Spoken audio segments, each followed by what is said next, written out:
Hello friends, आप देख रहे हैं आपका चैनल शेयर बाजार विद आयुष। और दोस्तों इस वीडियो में बात करेंगे जिस तरीके से दोस्तों आज के इलेक्शंस के स्टेट इलेक्शंस के रिजल्ट्स निकल कर आए हैं, अपने आप में देखिए बेहद शॉकिंग नंबर्स आपको देखने को मिले। राइट, दोनों स्टेट से कह सकते हैं, महाराष्ट्र से भी और झारखंड से भी, क्योंकि झारखंड में भी एक्सपेक्टेशन थी कि जो एनडीए है वो वापसी कर सकता है, लेकिन वहाँ पर दोस्तों जो जेएमएम की सरकार है वो ही फिर से रिपीट करी। लेकिन महाराष्ट्र के अंदर एक बहुत बड़ी स्वीप जो है वो हमको देखने को मिली महायुति की, या फिर आप एनडीए की कह लीजिए। लेकिन अब सबसे बड़ा क्वेश्चन ये आता है कि दोस्तों जिस तरीके से बीजेपी का अलायंस जीता है, इससे कितना असर पड़ता हुआ देखने को मिलेगा मार्केट्स के ऊपर। राइट, सबसे बड़ा क्वेश्चन तो यही है। तो देखिए, एक ऑलरेडी हमने वीडियो बना दी जिसमें हमने बात की थी निफ्टी के ऊपर कि बाजार कितना ऊपर जा सकता है।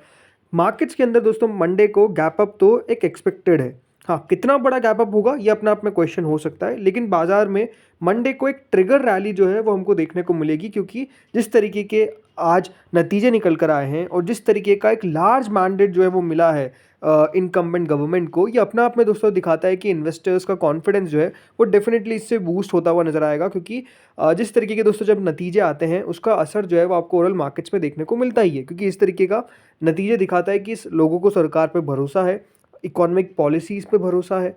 और ये दोस्तों जो भी एक लॉन्ग टर्म इन्वेस्टर होता है उसके लिए अपने आप में क्लियर संकेत होता है कि गवर्नमेंट के ऊपर लोगों का जो विश्वास है वो अभी भी बरकरार है। देखिए, महाराष्ट्र का सिग्निफिकेंस इसलिए बढ़ जाता है बिकॉज महाराष्ट्र में मुंबई आता है और मुंबई भारत की फाइनेंशियल कैपिटल है। राइट, फाइनेंशियल कैपिटल, अगर दोस्तों यहाँ पर फाइनेंशियल कैपिटल में आप कह सकते हैं अगर सरकार जो सेंट्रल गवर्नमेंट है उसी की बन रही है, तो इससे एक और स्टेबिलिटी जो है वो हमको दोस्तों बाजार में देखने को मिलती है। राइट, तो यहाँ पे क्या लिखा हुआ है, the results will have a positive impact on foreign investors who look at political stability at the centre because a coalition alliance has won one of the major seats, so the Modi government has proved its credentials in leading a coalition alliance to victory, and that helps strengthen the credentials of its central government for the next 5 years. So foreign investors would be looking at this as a boost of confidence in the Indian central government as well. Right, so overall इससे होगा क्या, देखिए simple सी बात है, coalition government है अभी centre में, लेकिन सेंटर में अगर दोस्तों कोलिशन गवर्नमेंट है तो सबसे बड़ा सवाल यही उठता है हमेशा कि वो कितने समय तक चलेगी। लेकिन जब इस तरीके के नतीजे निकल कर आते हैं तो ये एक क्लैरिटी दिखती है कि 5 साल ही चलने वाली है, वहाँ पर कोई भी दोस्तों समस्या है जो हमको देखने को नहीं मिलेगी। तो अब सीधे आ जाते हैं कौन से दोस्तों वो सेक्टर्स है जिनमें असर पड़ता हुआ नजर आएगा और कौन से स्टॉक्स है। राइट, तो एक बात ध्यान रखिएगा, जो भी हम बात करेंगे इस एज अ होल बात करेंगे, कोई भी रिकमेंडेशन नहीं है, लेकिन पर्टिकुलरली जहाँ पर फायदा होने वाला है वो आपको मैं बता रहा हूँ।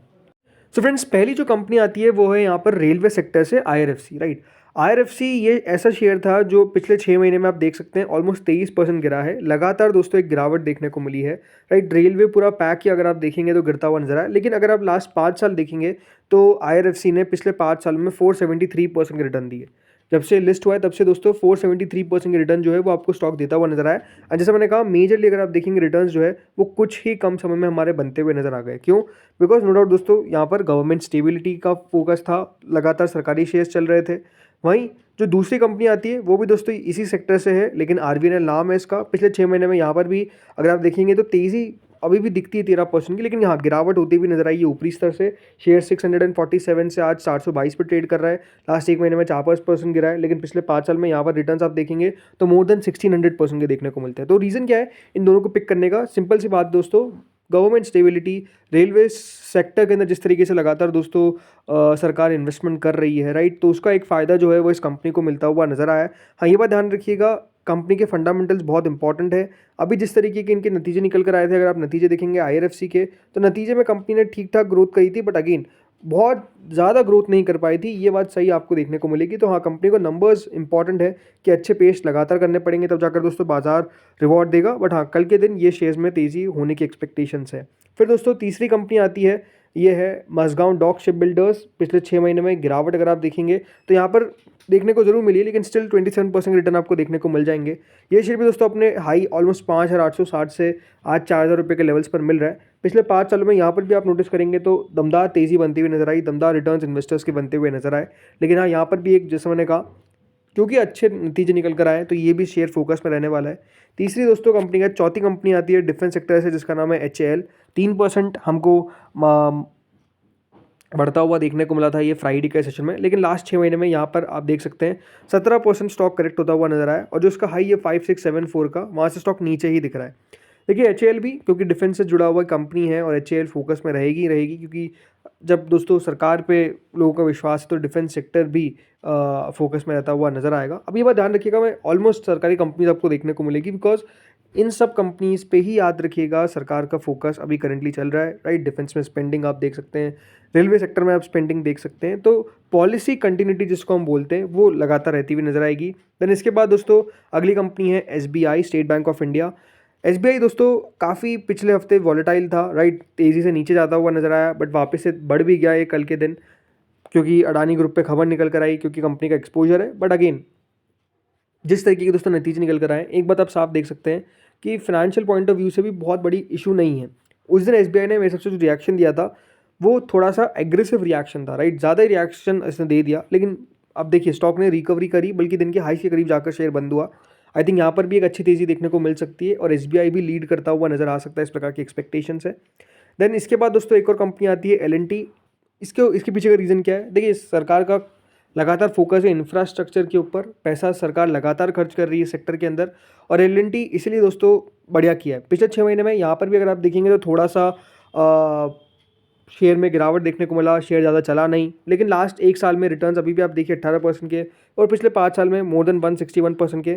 एलएनटी को पिक करने का रीज़न सिंपल है, देखिए अभी भी भारत के अंदर इंफ्रास्ट्रक्चर पे खर्चा होना बहुत बाकी है और बहुत ज़रूरी भी है, राइट। कोई भी देश तभी दोस्तों बढ़िया करेगा जब उसका इंफ्रास्ट्रक्चर बढ़िया हो, तो आई थिंक एलएनटी अपने आप में, क्योंकि लीडर है इस पूरे सेक्टर की, तो इंफ्रास्ट्रक्चर के अंदर पैसा जब तक खर्च होता रहेगा एलएनटी बढ़िया करता रहेगा। तो आई थिंक एलएनटी, इसीलिए मैंने बताया कि ये शेयर भी मंडे को फोकस में रहेगा। हो सकता है कि यहाँ पर भी तेज़ी देखने को मिले। फ्राइडे के सेशन में भी एक बढ़िया तेज़ी देखने को मिली थी एलएनटी के अंदर, और अगर दोस्तों सरकार स्पेंडिंग करेगी तो नो डाउट फोकस तो होगा ही। और इसके बाद दोस्तों आखिरी कंपनी आती है एमएनएम। एमएनएम को पिक क्यों किया है? देखिए आई थिंक ऑटो सेक्टर के अंदर जिस तरीके से आपने एक पिटाई देखी, एमएनएम ये शेयर ज़रूर ऐसा था जो खड़ा रहा, डटा रहा। लास्ट 6 महीने में भी यहाँ पर कोई बहुत बड़ा आपको असर देखने को नहीं मिला है, और जिस तरीके से दोस्तों लगातार इनके सेल्स के आंकड़े भी आए, शेयर ने बहुत बढ़िया प्रदर्शन किया। तो ये एक रीज़न है। दूसरा रीज़न क्या है कि दोस्तों ज़रूर ऑटो सेल्स में गिरावट देखने को मिल रही है, लेकिन जिस तरीके से आप लगातार देखेंगे, जो ऑटो सेल्स में आप ट्रैक्टर सेल्स देख रहे हैं, वो लगातार अभी भी अगर आप देखेंगे तो बढ़िया कर रही है। और अगर दोस्तों सरकार का फोकस रहता है स्पेंडिंग पे, सरकार यहाँ पर जिस तरीके से लेके लगातार देखिए किसानों के लिए काम करती है, राइट, वो भी एक बात अलग है। बट स्टिल एमएनएम, जैसे मैंने कहा, क्योंकि इनके नंबर्स भी बेहतर निकल कर आ रहे हैं और ये मजबूती में पार्टिसिपेट करने वाली कंपनी है, राइट। पिछले 6 महीने में इसलिए मैंने कहा, अगर आप बाकी ऑटो कंपनीज को देखेंगे, फॉर एग्जाम्पल टाटा मोटर्स से, राइट, लास्ट 6 महीने में टाटा मोटर्स 17% नीचे गिरा है, एमएनएम 16.5% ऊपर गया है, ठीक है। पिछले 3 महीने में टाटा मोटर्स 27% नीचे गया है, ये 7% ऊपर गया है। पिछले एक साल में टाटा मोटर्स 17% रिटर्न दिया है, ये 93% रिटर्न दिया है, राइट। जो 4 व्हीलर कंपनीज है स्पेसिफिकली, वहाँ पर दोस्तों अभी भी दिक्कत बहुत दिख रही है। ऑटो सेल्स के आंकड़े उतने अच्छे नहीं आ रहे हैं, बट जैसे मैंने कहा एमएनएम के आंकड़े तब भी आपको ज़्यादा बेहतर आते हुए नजर आए, तो ये भी अपने आप में एक पॉजिटिव बात दिखती है। तो यही फ्रेंड्स कुछ कंपनी है जो मुझे लगता है कि दोस्तों मंडे को फोकस में रहेगी। अगेन कोई बाय और सेल रिकमेंडेशन नहीं है, तो कृपया करके उसी तरीके से लीजिएगा। कौन फोकस में रह सकता है, बस आपको मैंने ये बताया। होपफुल आपको वीडियो अच्छा लगा होगा। आप लोग भी बताइए आपको क्या लगता है, कौन सी कंपनी और बेहतर कर सकती है कमेंट सेक्शन में। इस वीडियो में इतना ही था। Thank you friends for watching this video.